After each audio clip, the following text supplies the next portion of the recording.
بسم الله الرحمن الرحيم. أهلا بكم. أنا قبل كده كنت عامل فيديو عن اللي هو البرد اللي هو الكخة، وبيبقى معاها عطسة أو كحة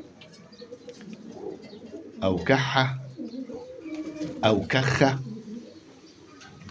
فأنا طبعا مدة العلاج قبل الأول ما أقول مدة العلاج، اعمل لايك واشتراك حتى يصلك الجديد في اي علاج طبعا. فانا كنت عالجت الطير ب اللي هو حاجة شريط اسمه برافين، ماشي، وشريط اسمه فولو ريست، تمام. وطبعا مضاد حيوي اللي هو اهوت اللي هو فولو موكس، تمام، 500. واللي هو انا اليرجي اللي هو مضاد للحساسيه. وطبعا انا كان قبل كده الموضوع ده حصل معايا، اللي هو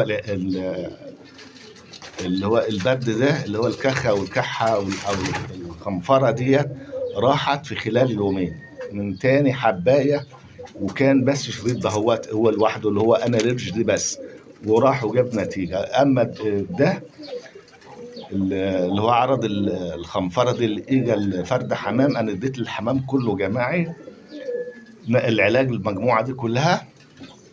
فقلت هاخد 3 ايام.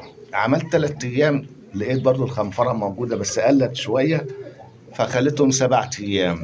فببص لقيت برضو النسبة بتاعت 80% أو 85% راحت. فكملت لحد 10 أيام. 10 أيام لقيت اللي هو الخنفرة والكخة والكحة دي راحت، تمام. فجاب نتيجة في 10 أيام. فأنا بقى بعمل الفيديو لكم علشان تعرفوا المدة اللي هو زال فيه عرض البرد ده، وهو 10 أيام.